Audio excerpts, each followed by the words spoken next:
Habarini za asubuhi ya leo kanisa, kwa wale ambao mnaotuendelea kutufuatilia katika mitandao ya kijamii na nyinyi ambao mmeweza kupata nafasi kama hii ya kuweza kushiriki pamoja nasi kwa njia ya Zoom katika siku ya 13 ya maombi yetu ya kila siku tulionayo.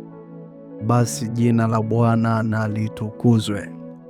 Bwana Yesu apewe sifa. Walioko Afrika, habari za huko? Naona mpo majira ya saa 6 za mchana kwa sasa, au saa saba. Asante sana ndugu yangu na kuona vizuri. Na wale ambao tupo Marekani, upande wa Marekani Mashariki, tupo majira ya saa 11. Tunaingia katika masomo yetu. Leo ni siku ya 13. Niweze kuwashukuru nyote ambao mnaendelea kutuma maswali kwa njia ya namba yetu alama ya kujumlisha 502-792-6181. Lakini vile vile nishukuru kwa wale ambao wanaendelea kutuma shuhuda zao mbalimbali. Nadhani Mungu akitujalia hapo majaliwa siku ya 30 na 31 tutaweza kusoma jumbe zote ambazo tuliweza kupokea, na zitakuwa ni siku 2 za kuweza kujibu maswali yenu. Lakini kwa sasa bado tuendelee na masomo yetu. Lakini bila kusahau, kila usiku tunakuwa na wakati wa maombi maalum. Inawezekana unalo hitaji la pekee ambalo unahitaji kumwambia Bwana, na Bwana atende kwa kadiri ya mapenzi yake. Basi usisite. Unaweza kutuma hitaji lako, naye Bwana ataweza kufanya kadiri ya mapenzi yake. Hachelewi wala hawai, ila anasikia kwa wakati huo huo. Basi kabla kuanza somo letu la leo, basi tuweze kuomba. Baba wetu wa mbinguni, jina lako litukuzwe. Tunakushukuru kwa kutupa neema ya kuiona siku nyingine mpya. Tujalie tuyatende mapenzi yako, tuondolee uvuguvugu ndani yetu, ili tusinaswe katika mitego ya dhambi. Tunakuomba tujalie hekima na neema tunapoianza siku ya leo mpaka tutakapoimaliza. Tunaomba utulinde dhidi ya yule mwovu Shetani. Tuongezee kiu ya kupenda kulisikia neno lako. Tuongezee kiu ya kukupenda wewe ndani yetu na kushuhudia mapenzi yako katika ulimwengu huu. Bwana, tunaomba pia uone wenye shida mbalimbali asubuhi ya leo, na yakiwa ndani ya mapenzi yako, tunaomba wafungulie shida zao. Walio wagonjwa, waliofungwa, wenye shida za kifedha, kwa mkono wako tunaomba uwajalie sawasawa na mapenzi yako. Ninaomba haya ni katika jina la Yesu Kristo aliye Bwana Mwokozi. Amen. Siku ya leo tunalo somo la kipekee sana ambalo linasema enendeni kwa Roho, inawezekana. Enendeni kwa Roho, inawezekana. Fungu kuu linatoka katika kitabu kile cha Wagalatia, ile sura ya 5 na mstari wake wa 16, ambapo Biblia inasema ya kwamba basi nasema enendeni kwa Roho, wala hamtazitimiza kamwe tamaa za mwili. Basi nasema enendeni kwa Roho, wala hamtazitimiza kamwe tamaa za mwili. Katika kitabu hiki cha barua kwa Wagalatia, Paulo anatumia neno enendeni kwa Roho. Kwa lugha ya wazi, neno enendeni kwa lugha ya mfano humaanisha jinsi mtu anavyoendesha maisha yake kila siku, anavyojiheshimu, anavyoishi. Kwa hiyo Biblia inataka kutuambia kwamba tunatakiwa kuenenda katika Roho, maana tunapoenenda katika Roho, yapo mambo mengi sana ambayo tutayaepuka yaletwayo na tamaa ya mwili. Imani haimaanishi kurekebisha maisha ya jamii, bali maisha yaliyobadilishwa kabisa. Au imani haiboreshi maisha ya jamii, bali hubadilisha kabisa. Unaposoma ile Wakorintho wa kwanza sura ya 7 mstari wa 17 na ukiingia katika Waefeso ile sura ya 4 mstari wa 17, yapo maneno kama hayo ambayo yatakutia moyo. Na ndo maana tunabatizwa, na ubatizo unakomesha kutembea dhambini. Wito wa leo ni sisi kutembea katika Roho. Bwana ni mwema. Unaposoma katika kitabu kile cha Wakorintho wa kwanza sura 12 mstari wa 6 hadi wa 11, unakuta kuna utofauti wa karama na tofauti za huduma, lakini kazi zote hizo hufanywa na Roho, huzitoa Roho. Hii ni kumaanisha ya kwamba tunapokubali kuwa chini ya mamlaka ya Roho Mtakatifu, yeye atatuendesha kutokana na vile anavyopenda. Uzoefu na urafiki kati ya Mungu na watu wake hauangalii umri. Mungu huchagua wengine tangu tumboni, mfano akiwa ni Samsoni, Yeremia, Yohana Mbatizaji, Yesu Kristo, Isaka na kadhalika. Watu hawa walibahatika, walijaliwa kuchaguliwa toka wakiwa tumboni mwa mama zao. Lakini pia wengine wanaitwa wakiwa wakubwa. Na ndo maana tunapokuja katika manabii, wengi kati ya manabii waliitwa wakiwa watu wazima wenye familia. Ninachotaka kuonyesha ni nini? Zawadi ya kuishi kwa Roho tunaiona kwa vijana wadogo sana. Mifano mingine ni kama Samueli na Daudi. Unaposoma katika kitabu kile cha Samueli wa kwanza sura ya 3 na mstari wa kwanza hadi wa pili, kitabu cha Samueli wa kwanza sura ya 3 na mstari wa kwanza hadi wa pili, unagundua ya kwamba Samueli anaitwa mtoto na Mungu na anaongea naye. Daudi akiwa na umri wa miaka 12 tayari alishapata uzoefu ambao hakuna mtu mzima alikuwa nao katika kizazi chake. Yeye alisema ushuhuda wake kwa mfalme Sauli. Unaposoma ile Samueli wa kwanza ile sura ya Samueli wa kwanza ile sura ya 17 mstari wake wa 36 hadi 37, acha kwanza tuisoma.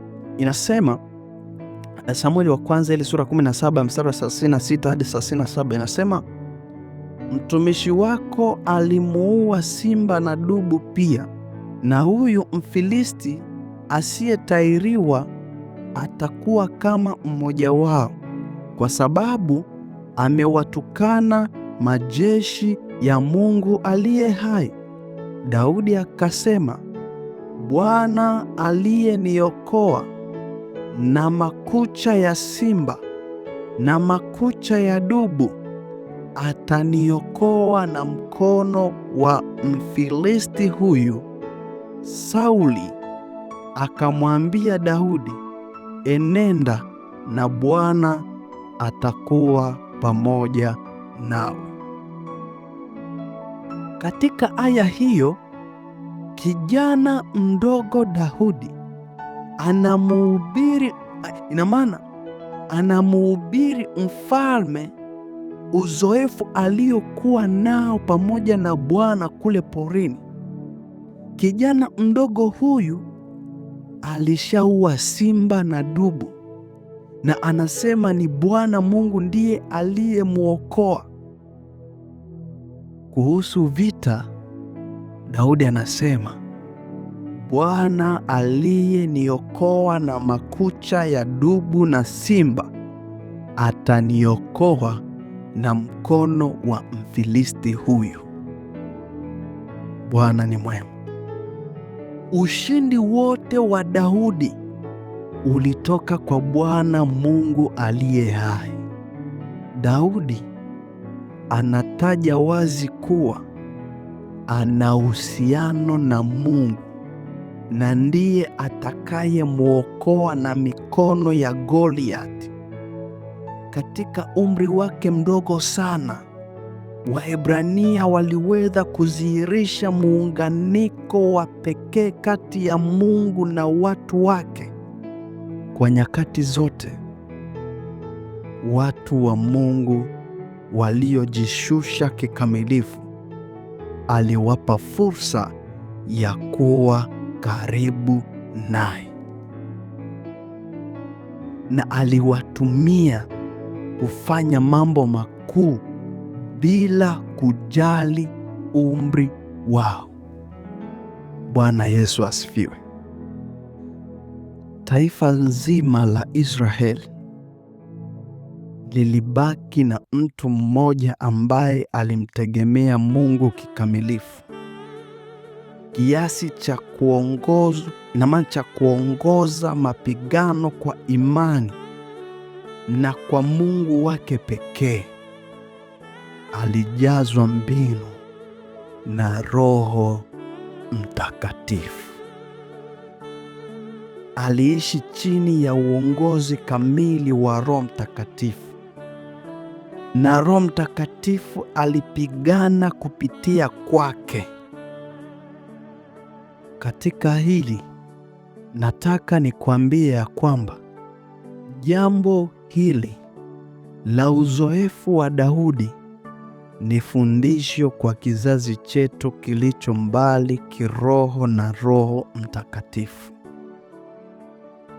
kiasi cha kutilia mashaka sauti yake maishani mwetu. Kila mtu anaweza kufikia hatua hii ya Daudi, ila akikubali kufanya mahusiano yake na Mungu kuwa agenda ya kwanza na ya thamani akilini mwake kuliko kingine chochote, ataona thawabu yake. Wakati vijana wadogo kama Daudi, Danieli, Shadrake, Meshake, Abednego, Esta, Hosea, Sulemani na Yusufu na wengi walipata uzoefu wa kutembea na Mungu mapema sana, sisi watu wazima tunaona bado ni jambo lisilowezekana au lisilofikika. Bwana atusaidie. Kumbuka ya kwamba Mungu wa mbinguni anasema ya kwamba msipoongoka na kuwa kama watoto wadogo, hamtaweza kuingia ufalme wa Mungu. Watoto vijana hawana uzoefu mkubwa sana wa kukabili maisha na hawana mbinu nyingi kama watu wazima. Kwa lugha nyepesi ni kwamba wao wakikutanishwa na Mungu mapema, wanamwamini kikamilifu, na wakishaona jinsi alivyo, wanakwenda ndani zaidi katika kuhusiana naye. Ujumbe wa Roho wa Bwana katika asubuhi njema ya leo ni huu, ya kwamba kila mzazi angemkutanisha mtoto wake na Mungu mapema sana, ili kabla hawajavamiwa na mitindo na hekima ya ulimwengu huu ya kukabiliana na matatizo ya maisha kwa mbinu na akili za kibinadamu tu. Ni heri leo, asubuhi ya leo, fanya hili mapema, kumkutanisha kijana wako, mtoto wako, binti yako na Mungu bado mapema. Wao wangefundishwa kuomba na kuwasiliana na Mungu wao kama hawa wenzao walivyofanywa bado wakiwa wadogo. Na kama tungelifanya hivyo, basi tungekuwa na kizazi cha wenye imani wangali wadogo. Leo hii mambo ya dini, mambo ya Yesu yanaonekana ni ya wazee. Kristo atuhurumie. Tuwasi watoto wetu kwa kuwapa uongozi wa namna ya kuwa na mawasiliano ya hakika ya kumtegemea Mungu kabla ulimwengu haujawawahi, na kuwapa mbinu zisizomuhusu Mungu. Nataka niseme ya kwamba swala la kuishi katika Roho linawezekana kabisa. Watoto waliweza, vijana waliweza, na watu wazima tunaweza. Na ndo maana unaposoma katika kitabu kile cha Luka sura ya 2 mstari wa 52, Yesu Kristo anashuhudia kuwa, kama alivyoandika Daktari Luka, anamshuhudia Kristo kwamba alizidi kukua katika hekima na kimo, akimpendeza Mungu na wanadamu, kama matokeo ya ujazo wa Roho Mtakatifu maishani mwake. Tunapaswa kujishusha, tumwamini Mungu kama watoto wanavyomwamini kuwa mzazi wao anaweza kila kitu, japo hawajui asivyokuwa na vingi. Ili tuweze kuongozwa naye, lazima akaribishwe kama mgeni wa heshima. Roho Mtakatifu anataka kukaa ndani ya kila moyo. Akikaribishwa kama mgeni wa heshima, basi wale wanaompokea watafanywa kuwa watimilifu ndani ya Kristo. Kazi ile njema iliyoanzwa itakamilishwa.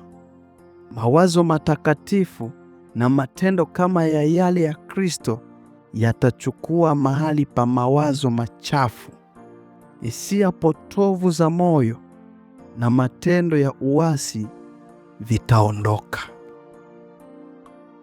Ninapokwenda kumalizia wito wangu katika asubuhi ya leo, Paulo mtumishi wa Mungu anasema inawezekana kuishi kwa Roho au kuishi kwa kuongozwa na Roho Mtakatifu katika kila jambo.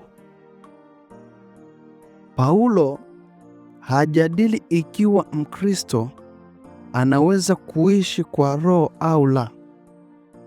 Hili ni jambo ambalo tunapaswa kuamini kuwa inawezekana kufikiwa, hata kama inaonekana kama ndoto kwa jinsi tulivyozoea. Paulo anawakabidhi washiriki wa kanisa lake kwa Roho Mtakatifu, hata pale ambapo yeye au kiongozi yeyote wa kanisa hawapo karibu nao. Paulo anasema wakienenda kwa Roho watazishinda tamaa za mwili, watashinda matendo ya mwili yao na kuishi katika usafi wa kiroho. Swali linabaki katika kujiuliza, kwa nini washiriki wa kanisa la awali walijua namna ya kuishi kwa Roho Mtakatifu, ila sisi leo tuna wasiwasi na wengine wanasema hakuna Roho Mtakatifu? Uzoefu wa kanisa la mitume unaonyesha ya kuwa watu hawa walijua namna ya kuishi kwa kuongozwa na Roho Mtakatifu. Na hata hivyo walijua wenzao walijawa na Roho Mtakatifu. Mungu atusaidie. Katika masomo yaliyopita tuliona habari za Anania na Safira. Kisa cha Anania na Safira kinadhihirisha jinsi kanisa la mitume lilivyomtegemea kikamilifu na kufanya kila jambo kwa kulinda heshima ya Roho Mtakatifu. Katika kisa kile, unaposoma kwenye ile Matendo ya Mitume sura ya 3 mstari wa 5 na Matendo ya Mitume sura ya 5 mstari wa 3 na wa 5, Petro anamuuliza Anania, kwa nini shetani anakujaza moyo wako kumwambia uongo Roho Mtakatifu? Hii inadhihirisha ya kwamba mitume walilinda heshima ya kila siku ya Roho Mtakatifu katika vyote walivyovifanya kila siku. Kila wazo la Roho lilipewa heshima kuwa ni sauti ya Mungu. Kanisa la mitume lilikuwa safi kiasi cha kufanya ule usafi na utii wao kwa sauti ya Roho Mtakatifu iwe kemeo kwa kazi za Ibilisi katikati yao. Anania na mkewe walishindana na Roho Mtakatifu kule nyumbani na hatimaye wakamalizia kwa kupeleka fedha zile walizokatazwa na Roho Mtakatifu wasizilete kama sadaka kwa sababu haikuwa kamilifu. Wito wangu asubuhi ya leo, kanisa linaweza tu kuilinda heshima ya Roho Mtakatifu kama litashuka liongozwe na Roho Mtakatifu. Vinginevyo maovu yatatendwa kila wakati na washiriki wetu na watoto wao, na Roho wa Mungu atakosewa. Ila hakuna atakayesimama dhidi ya uovu ambao yeye mwenyewe aliutenda. Heshima ya Roho Mtakatifu inapaswa irudishwe mahali pake maishani mwa mtu binafsi. Kisa cha Anania na Safira ni mfano wa kile ambacho mtu binafsi kwa siri humfanyia ukaidi Roho wa Mungu. Tabia hii ndiyo mtindo wa maisha yetu ya kila siku, na Roho Mtakatifu ametuacha tufanye tunavyotaka. Asubuhi ya leo, Yesu anasema, mpe Roho Mtakatifu nafasi yake. Achana na yasiri, maana unamzimisha Roho wa Mungu. Wewe na nyumba yako, wewe na kizazi chako, haijalishi mwanao ana miaka mingapi, bado ana nafasi ya kutumika na Roho Mtakatifu. Ametolewa kwa umri wowote. Haijalishi ana miaka mingapi, bado ana nafasi ya kutumika pamoja na Roho Mtakatifu. Mungu atusaidie, atuongoze na atujalie katika jina lake. Karibuni, tumeni maswali, tumeni shuhuda, tunazidi kuzipokea. Na kabla kufunga tuweze kupata ombi. Asante. Baba yetu uliye mbinguni, jina lako na litukuzwe. Ufalme wako uje na mapenzi yako yatimie. Tunakushukuru Bwana kwa kuwa ulitupatia Roho Mtakatifu kutuongoza daima katika kweli yote. Tunakushukuru kwa kushughulika na kujibu maombi yetu kwa njia tusizoweza kuona. Bwana na Mungu wetu, tunakushukuru kwa kutujibu maombi yetu kabla hatujapokea majibu, si kwa sababu tunastahimili, bali kwa sababu Yesu anastahili. Nafasi kama hii na muda kama huu Bwana, tazama twaja mbele zako. Tafadhali Bwana, utusamehe kwa kushikilia mambo ambayo yanatutenga nawe. Tusamehe kwa nyakati tulizojaribu kuishi maisha ya Kikristo kwa uwezo wetu wenyewe. Tunakiri kwamba tunahitaji uzoefu wa binafsi na wewe, wala sio ufahamu wa kichwani tu.